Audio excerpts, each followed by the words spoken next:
streaming on YouTube, Facebook, and Facebook group. We're going to be obviously putting this onto our podcast, Startup Chats.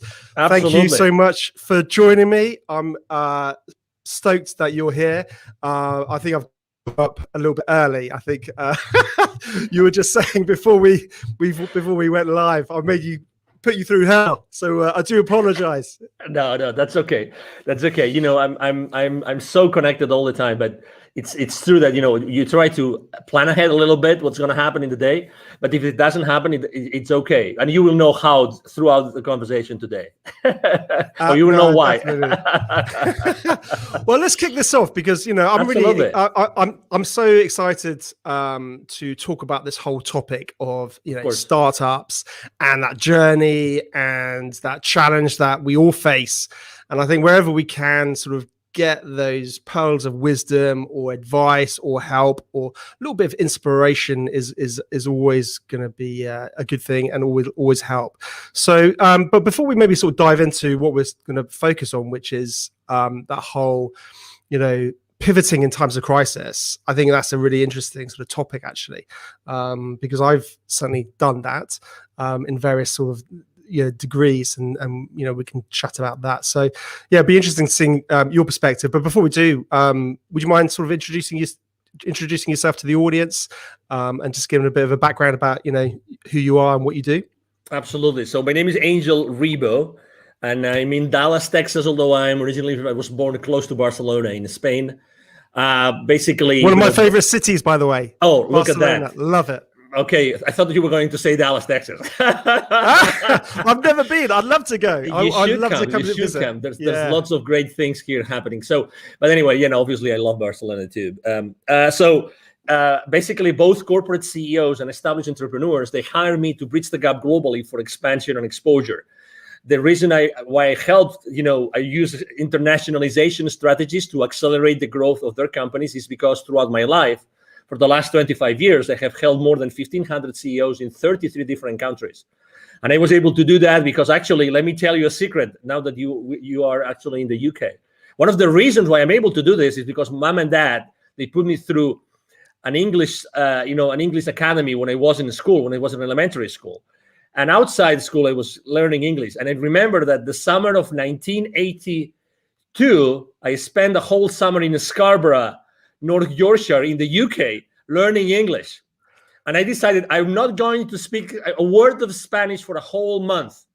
And I requested that company to put me actually, obviously, with an English family, but I don't want to have contact with any Spaniard throughout the entire month. So I had actually a Swedish student doing the same thing, learning English in the UK as the same as me. And I only had contact with Swedish people and people from other places, but not with the Spaniards.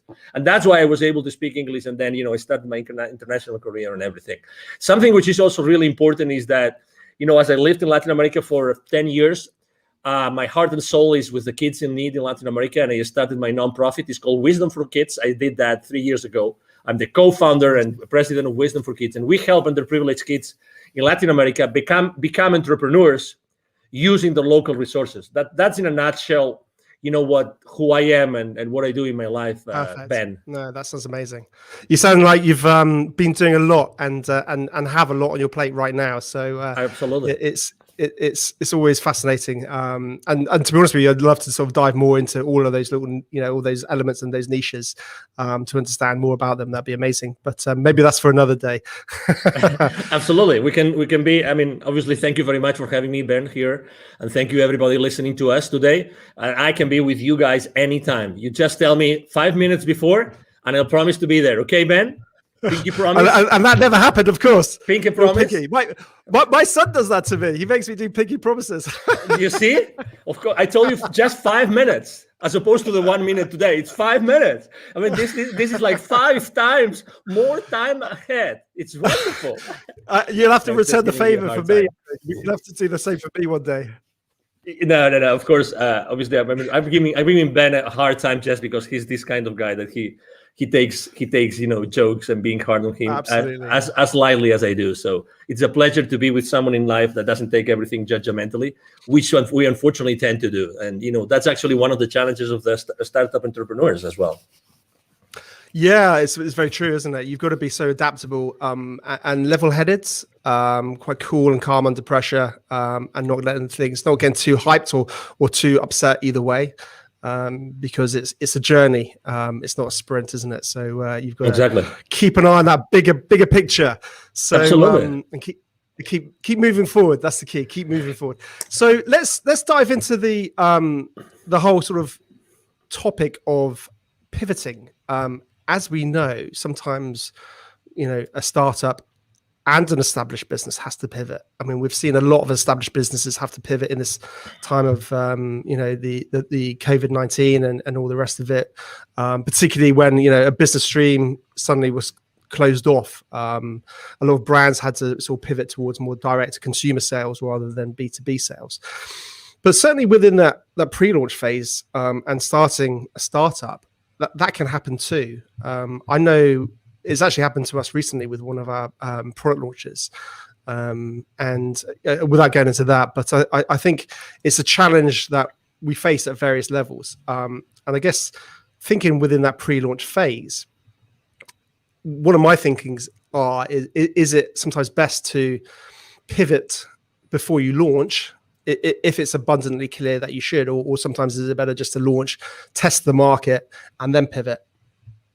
That's a great question. And actually, you probably remember that probably it was like already 10 years ago that this guy invented this business canvas that you actually, it was a collaborative work developed here in the north of the country, in the US, by someone in the MIT, I think it was. The reason why I'm mentioning this is because we tend to forget that the buck, right, the dollar, the money starts with sales. And we are so hard on ourselves, going back to what I was saying about being judgmental, we are so hard on ourselves that we try to do everything else look perfect before we even talk to potential clients. Obviously, everybody in the startup world talks about the minimum viable product or minimum viable service, all these kind of things. But in reality, the only thing, let's say you and I, we have an idea today, and it's an amazing idea, which could be actually easy for us to have a great idea today. And we say, we're going to launch it. You know what we need to launch it? Okay, we commit that between now and 24 hours, you talk to 5 potential clients in the UK, you talk to 5 potential clients in Texas. We have 10, let's say only 50% of them show up. We already have market feedback. So I think I'm responding to your question. I'm a big proponent of, if you eventually have to launch something into the market, why don't you start talking to the market? And it doesn't have to be perfect. You have friends, you have former colleagues, you have relatives, you have neighbors, you name it. You go to a store, you go to a coffee shop, you talk to the guy which is serving you, the bartender. You can even ask that person for their feedback about what you want to launch. So to your question, my main business mantra is take imperfect action now. That's me. That's my clients. Take imperfect action now. So definitely, I would reach out to the market first, and then I would start strategizing about what's the best way I can launch or pre-launch my product or my service or my company or my venture. But definitely, I mean, I have seen so many people wasting so many hours, so many days, so many months perfecting something before even talking to someone in the market to see if that would fly or not. So that's definitely my response to that. No, it's very true. I think within a good pre-launch phase, speaking to the audience is absolutely critical, because like you said, too much time can be wasted on tech development, and your whole bubble of one, an opinion of one is always dangerous, as they say. So I think there's no doubt. But it's interesting, as talking about the pivoting challenges. We faced a technical challenge, for example, and I was thinking about, I wonder if you could sort of categorize those problems, whether they're it's the challenge of or the wanting to pivot because of technical challenges, and you realize that initial angle is closed off to you. For example, you need to feed in, you need something with you're relying on a third party, and then suddenly they cut off their service, and your whole product roadmap was and the USP was around this collaboration. So you're relying on a third party, and then suddenly they pull the rug from under your wheels. when that happens, clearly you need to pivot because you can't really launch to market without it. But I think one of the mistakes, and that's something that we've recently found. So we're having to do a slight pivots in terms of our launch, one of our products that we're releasing, in terms of just realigning some of those core elements.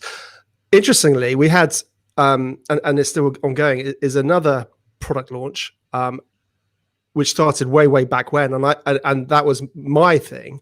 And I think I made those exact same mistakes that you talk about, and you shouldn't make, which is, it's got to be perfect. It's got to be perfect. Just one more thing. Can we just do this feature? And then suddenly it becomes like a monster. And I think that has been a huge frustration for me, certainly, is not getting something out of the door.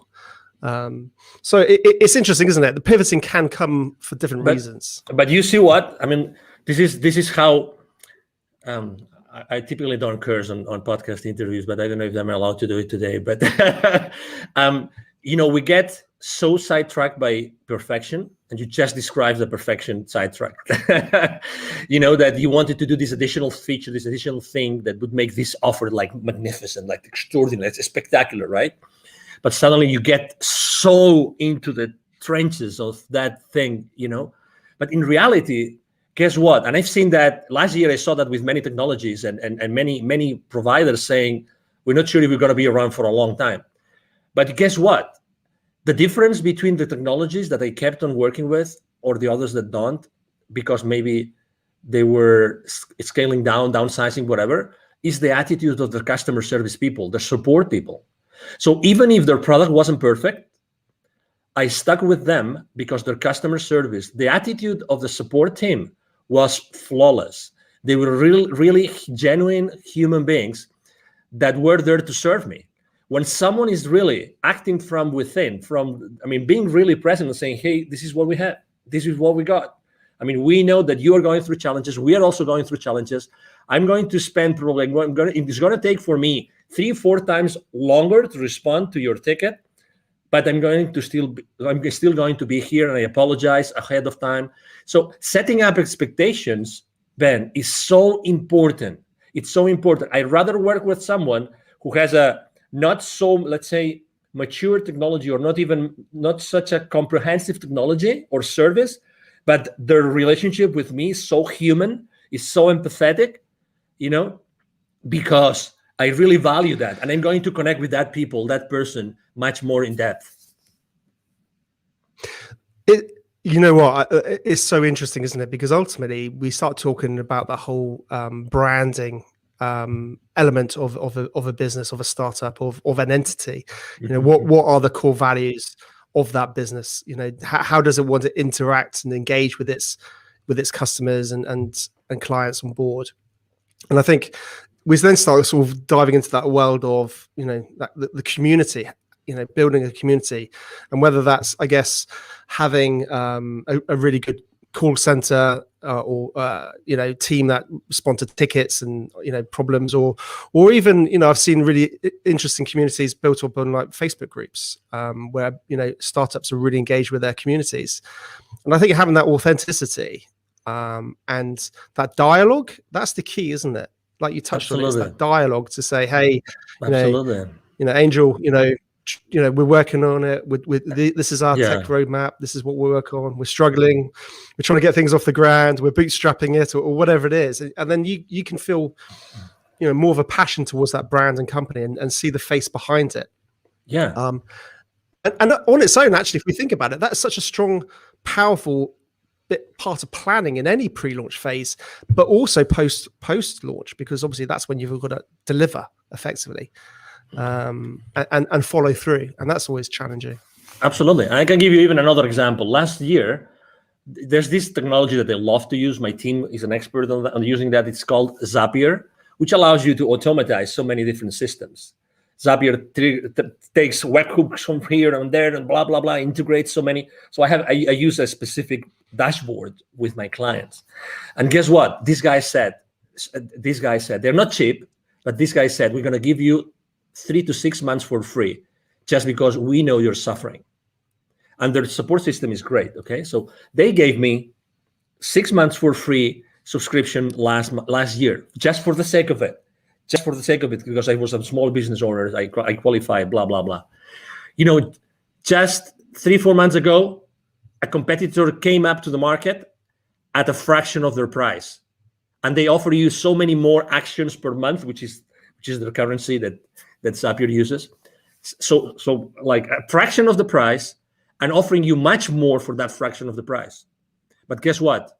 I'm not going to change from Zapier. I'm just giving you an example, right? I'm not going to change because they stood behind me, with me all the way. They provided me extraordinary service. They even said, we know cash flow is an issue for you. We're going to support you. So, oh my God, do you think that they will ever leave Zapier as a technology provider for my team and myself? Of course not. The branding, they have, my concept about these guys, what they're going to do for me whenever my business grows more and more and more, and I need them more and more and more, they will be there for me all the way. It's amazing. Exactly. It's about the brand. It's amazing. Do you agree?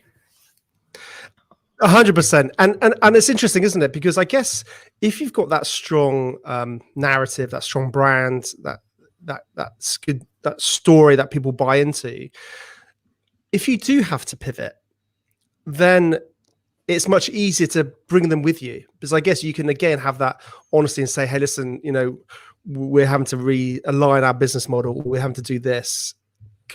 Come with us. And when that pivoting moment does come, I'm guessing that's a lot easier. Yeah, it is because again, you trust them. You have already developed that relationship. It's all about expectations, Ben. I mean, really setting up the right expectations is so important at all levels. We tend to, there's a concept I use both when I coach personally the CEOs and when I work with in business, when I'm doing business consulting, which is a secret contract. And think about it. This concept of secret contract is just brilliant. With every single person that you have a relationship with, Ben, and everybody listening to us, with every person that you have a relationship, there's a lot of things that you've never shared with that person, but you expect from them. You've never spoken about those things, but you expect from these people a certain things. And the other way around. You've never talked about that with them, or they never talked about that with you, but they expect things from you. And that even happens with your business, with your family, with your partner, with your life partner, with your kids, with your father, mother, with your siblings. There's always those things that you expect from them, but you've probably never asked them or talked with them about them. That's why setting expectations is so important in the journey of an entrepreneur, of a startup CEO. Setting the right expectations with everybody, with all your stakeholders, is so important. And just with that, you are building, just with that very simple thing of setting the right expectations, you're starting to build a very strong brand. You will never be in denial. You will never sweep things under the rug, ever. You will always be there because you are very clear on the expectations. That's so important. And it's so easy to do. But in reality, we don't do it. No, it's interesting, and I think you hit the nail on the head, because it also is very similar to just old ways of doing business well. We're talking about digital businesses, online businesses, and all the rest, but it's about doing business well, and it's always been the case. Whenever you're dealing with a client, setting expectations, whether it's timeframes or what you can achieve by when, and being realistic with that rather than over promising. If you can set a realistic expectations and actually over deliver and things like that, it's just simple things, isn't it? But I think what we need to start thinking about, I guess, as startup founders and all the rest of it, is how we set those expectations in a digital format to the masses, if that makes sense. How do we communicate that? And that might be simple as just, I guess, creating a Facebook group about your business and start talking about it, and then setting those expectations. It's interesting, actually. I've started to sort of observe the technology side of. By the way, I don't want this to get into some crypto sort of video here, because there's plenty of those out there. But it's interesting the technologies behind it, and some of those guys who are leading those technologies. and the way that they build community, and the way that they engage and constantly keep their audience who are interested updated. The one that springs to mind, if I'm honest, is probably the I'm gonna forget his name. The Cardano founder, Charles Hodgkinson, something like that. I can't remember off the top of my head. And he's constantly sort of talking about Cardano and what they're doing and all the rest of it. And that's when you just think about it for, I guess, your own business or your own startup it's interesting lessons that you can possibly take for yourself post-launch, but equally, I think pre-launch, and start getting a bit of hype behind it before you even go live potentially. When should a business, I guess, not pivot? That's an interesting question. Can businesses pivot too soon? I think that the market speaks. I think that the most important thing is to see if the market is actually moving, is shifting, if the market is asking for different things or not, if the market is still willing to pay for the same products and services or not. That's the question. It's not about us. It's about the market. It's about, is there a new market being created? Is there a new community being created they're going to want specific things? So that's the question. I think that you have to really put the thermometer in the market. You have to have those conversations, those imperfect conversations with your potential clients, and see, hey, will you keep on paying for this? Do you still feel the value? Do you still feel the value in these kind of products? Or right now, what's happening now, what do you think is going to help you go to the next level? How many times, honestly, think about this, Ben. How many times before you sell to a client, you actually tell them this: I know I'm going to be part of your problem when you place the PO with me, because you're going to put X amount of money on my pocket and you will have nothing in return. My commitment to you is that I will make as much as I can to return on your investment.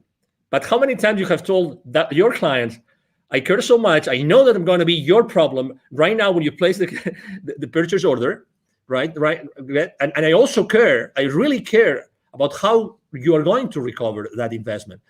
These conversations are very uncommon and kind of conventional, because they are uncomfortable, because we think, oh, maybe someone doesn't place the PO, right?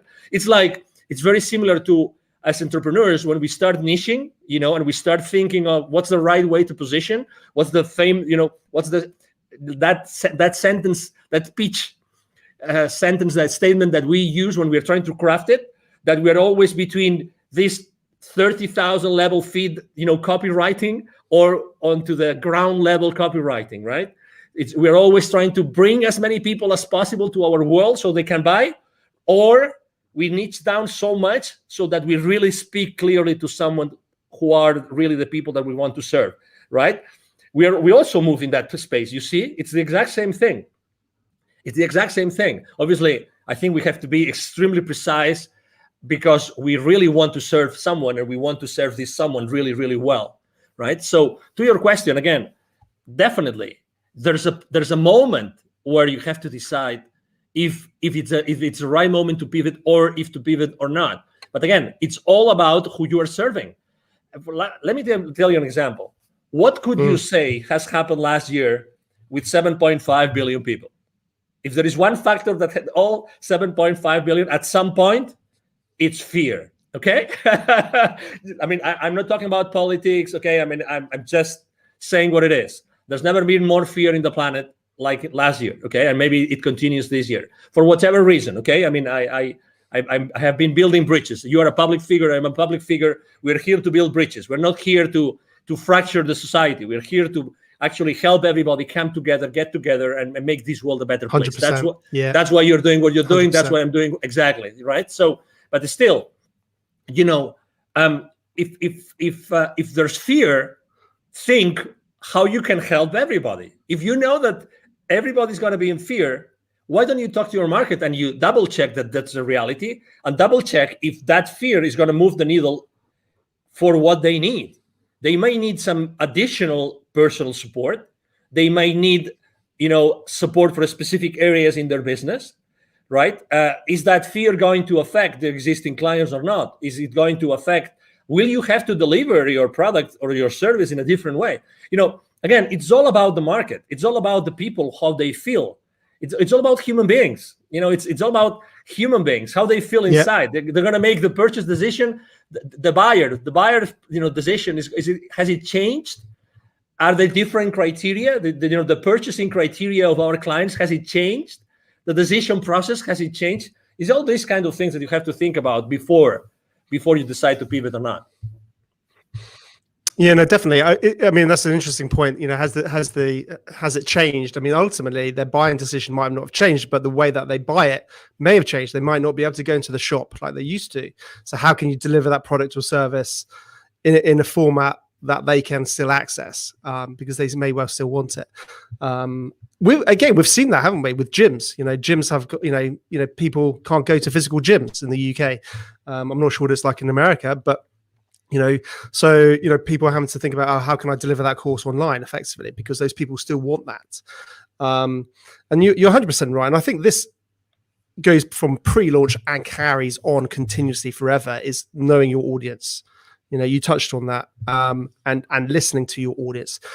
But it's really easy to say that. Well, people think, oh, my audience is everybody. And I think it's so important. And you touched on it. You got to really drill down on who you want to help. And know that market inside out, and that can change. But absolutely. I think have a focus where it is right now. Going back to the is there a right time to pivot? It's interesting because I completely agree with everything you're saying, but part of me also wonders whether you can be too soon. You can be an innovator, and you could be creating something that the market's never seen. So people don't necessarily sometimes know that what you have is going to help them. And that's an interesting challenge. We're seeing a lot of this actually in various sort of technologies. Things are coming out all the time. But you might not get that initial traction. I agree. But it all comes down to, as you know, people buy from you what they want, but you know what they need, right? I mean, you define a transformation path, right? You define the transformation path. You talk to them with your pitch. You talk to them to find them where they are, and then you describe a transformation path, and you are selling them the transformation and the final destination of that transformation, right? You got to tell a good story, haven't you? Yeah, exactly. But again, I think that we make a decision as entrepreneurs. We make a decision every single day of what we talk about and who we talk about. At the end of the day, if you are able to describe that transformation, they might not know, they know what they want, but they don't know what they need. So you're still able to sell to them what they need if you are able to position it as what they want. Okay, so obviously there's this very famous book that you've probably read, The Crossing the Chasm, about technology adoption. Very old book already, like 20 years, 30 years old. I'll be honest, I'm a really bad reader. I'm honestly, I'm so okay. No problem. So I'd love to be a big reader. I really would. It's okay. Crossing. It's okay. Crossing the chasm. So it basically states, when a technology is ready to go to the majority, to not only to the early adopters, so to the majority, right? So it talks about that. So yeah, exactly. So regardless, probably in the beginning, your price point will be at a level that it still justifies the profitability that you need in the company. You know what I mean? But at the end of the day, it's always the same thing. Are you able to position what your clients want from your pitch so that you give them what they want? They buy what they want, but you give them what they need because you are the expert. You are the subject matter expert. You're giving them what they need because you know more about that, because you are the expert. And obviously expertise is one of the most important things when you're pivoting, right? I mean, are there areas of expertise that you probably have not pitched enough to your audience? That's an area of, as you know, of innovation and being ahead of the curve and being creative and all these kind of things, and I think that also as entrepreneurs, when we are in startups, I think that we all the time we see new things. We are ahead of the curve. I mean, we really see those innovations because when we push so hard and we do so many things for so hard because our life goes on it, right? So eventually we discover many other things and new ideas and new horizons open up for us. And and it is what it is, and so I mean, if you are an awakening enough entrepreneur, there's consistently reasons and ways for you to be innovative and to start trying those innovations into the market. No, definitely. I think like any good entrepreneur, they're constantly looking at the world in a different way. I call it my invisible radar. It's this. If anyone's watching the video, you'll be able to see what I'm doing. But if you listen to the podcast, you won't. But basically, it's like up there constantly, and it's just going, and then it's all hones on something, and then suddenly it's like, oh wow, this is like, and your brain starts going 100 miles an hour, and then your wife tells you to calm down and stop being silly and get focused on what you're doing. Exactly, because it's always challenging, isn't it? It's getting pulled too far in too many different directions. Absolutely. Interesting. Talking about, again, getting back to the pivoting. I think when somebody needs to pivot, having a good personal brand makes it a lot easier to pivot. And I think sometimes lots of business owners don't really focus on their personal brands. What's your sort of thoughts around that? Well, I think there's two. This is a two-way street, right? Because you want to have a very strong personal brand, but at the same time, you don't want to be the main constraint on your business, right? So you have to be careful, okay? Because you obviously want to have a whole, system, people that will support you in delivering all that, okay? So the personal brand is very important, but also make sure that in the delivery of your products and services, you are not a constraint. So that's the number one thing. Do I believe in like having a very strong personal brand? Absolutely. And it's much easier to build than what people think. I'm blessed enough to have been invited to your podcast, Ben, today, and I have probably 3 or 4 more today. I'm there's a lot of people reaching out to me, and I'm really extremely blessed that happens. But it's relatively easy just to give. I mean, I'm giving just some nuggets that people might like or might not, but it's being present. It's spending 30 minutes, 45 minutes, 1 hour, adding value to someone's audience, and by doing this, you are actually building my brand. I'm building my brand right now, thanks to you. I'm grateful to you and to your audience. And again, people think that branding is this big, massive monster that we've never seen their face, right? But it's so difficult, and only large corporations can actually build your brands. Not at all. Just answering an email on the chat on LinkedIn, you're building your brand. Let me give you another example. 100%. When I say happy birthday to someone on LinkedIn, I do it in a different way. I tell you, people remember me because of the way I give them the happy birthday. And it's so simple. And the same thing when they change positions in their companies. I do it in a different way. Guess what? You don't need anything. If you're starting small and then you want to scale up in the future, guess what? You can start doing this right now. Be yourself. Don't be afraid of yourself. It's very true what Tony Robbins says in his events, which is, what we are fearful of as human beings is of our potential, is of how powerful we are. It's not of our flaws. It's not that we will not be able to deliver. It's of our potential, of our power. We're really powerful. We all have this expertise inside of us that nobody else will be able to deliver just because of the experience we have had in our lives. You have had your experience, Ben. You've gone through several, successes and failures. You've learned a lot of lessons. Everybody has had their own journey, and that journey is of value to someone else. That's why everybody can really become an entrepreneur if they really want to. That value, that intrinsic, unique value of anybody out there can really help other people, to overcome their challenges in their personal lives or in their business life. It is what it is. It's by definition. 100%. And also what I love about it is it gives, several things. It gives a face behind the business.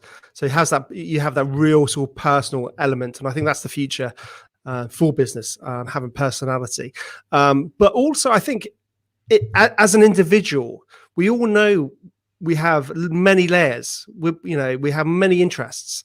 Whereas a business is obviously clearly focused on one area, possibly with a very focused audience. But with a personal brand, people, you're able to express more of your interests. You're able to express more of your fascinations and your other hobbies and other, businesses. So I think certainly if you do need to pivot, it's much easier to do so, and because people believe and buy into you, not that particular product or service. So I think that's something very, very interesting. So in terms of sort of top tips or advice you could possibly pass on to any budding, startup founder, what would that be? Well, I said it before briefly, but it's definitely, I think that's, honestly, I think this is at least 50% of the success, of the secret to success for any entrepreneur right now, which is take imperfect action now. Take imperfect action now. Expose yourself. Whatever you want to do, start doing it right now, immediately. Start talking to potential clients, to potential partners, to potential collaborators, to potential allies, immediately. Take imperfect action now. Don't wait. There's never going to be a perfect time for you to become an entrepreneur. Never.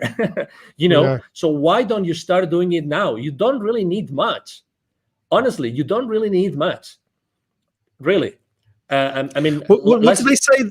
Yesterday's the worst day, today's the best day, or something like that. I probably got that completely wrong.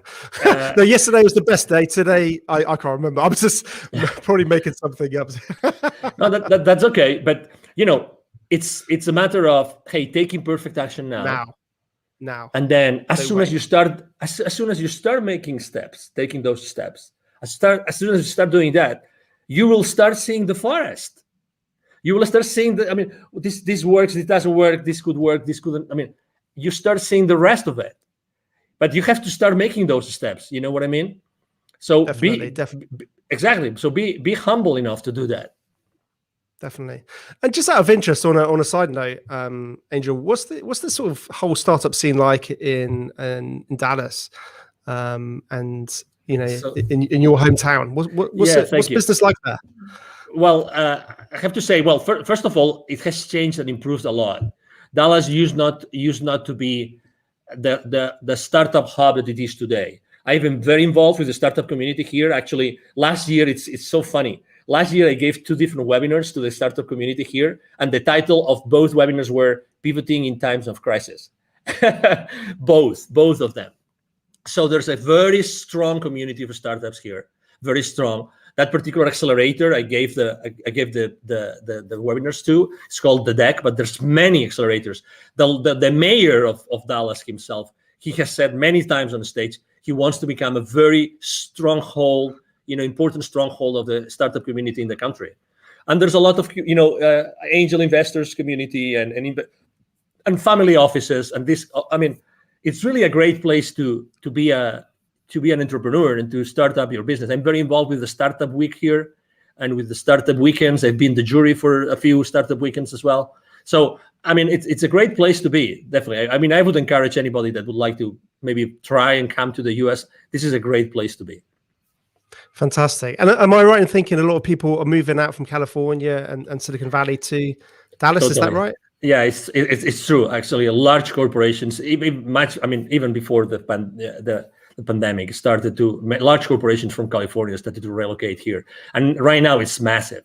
It's massive, the amount of people that are moving from California and many other states to Dallas, to Texas, North Texas, because Dallas is strategically positioned. You don't think about it, but Texas is a huge state. We will never run out of space. That's the beauty. We will never run out of space. And we don't have a state income tax, which is great. And also, the property prices are pretty reasonable. So yeah, it's a great place to be. Ben, you should start making your luggage here. Come on. Well, I've got a wife and 2 kids to sort of bring in tow. So great school systems here. Great school system. Oh, fantastic. Well, absolutely. You know what? We can have this conversation aside, Ben. Well, it'd be great one day, definitely. I think in my dream one day, I really want to make sure I get to meet, like you in the real world, and all my guests, because I think it's it's very easy for us to just do it virtually, and that's fantastic. But I think if we can actually try and do that, like down the pub and have a beer, that's where relationships can get built and go further. And I think digital and what we can do now is amazing. But I think if we can get that, carry on with that social element into the real world, I think it gets even more powerful. Yeah, no, definitely. So one day I will get over to Texas and come and say hello. So no doubt, I'd love to come and say hello. Awesome.